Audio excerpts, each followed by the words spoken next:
আপনি খুব হিসেবি, তাই না? টিপটা এবং এটাই আপনার বলা উচিত ছিল। আসলে আমার উপার্জন যেটা হয় সেটা খারাপ না, ভালোই, কিন্তু ফ্যামিলিটা বড়। আমার মা আছেন, আমার স্ত্রী, আমার 2 সন্তান, আমার ভাই বোন।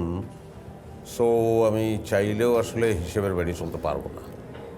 I am really sorry. আপনাকে আসলে হিসেবি বলে জাজ করে ফেলাটা আমার একদম উচিত হয়নি। না, ইটস ওকে। আমার বিষয়টা আবার আপনার পুরো অপোজিট। কেমন? আমি একা মানুষ, বাবা মা দুজনেই দেশের বাইরে থাকে। যা টাকা ইনকাম করি সব নিজের পেছনে উড়াই। বাহ, চমৎকার নির্ভেজাল জীবন। আমার জীবনটা যদি এরকম হতো তাহলে আমি জঙ্গলে গিয়ে বসবাস করতাম। বলা সহজ, বাট আসলে নির্ভেজাল জীবন বলতে পৃথিবীতে কোনো কিছু নাই। আপনি যাই বলেন, আমার জীবনের চেয়ে আপনার জীবনটা অবশ্যই নির্ভেজাল। আমার ভালো লাগে না, সংসার টংসার আর ভালো লাগে না।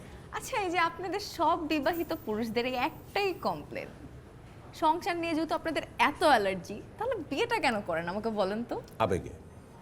তখন বিবেক কাজ করে না, তখন শুধু আবেগটাই কাজ করে।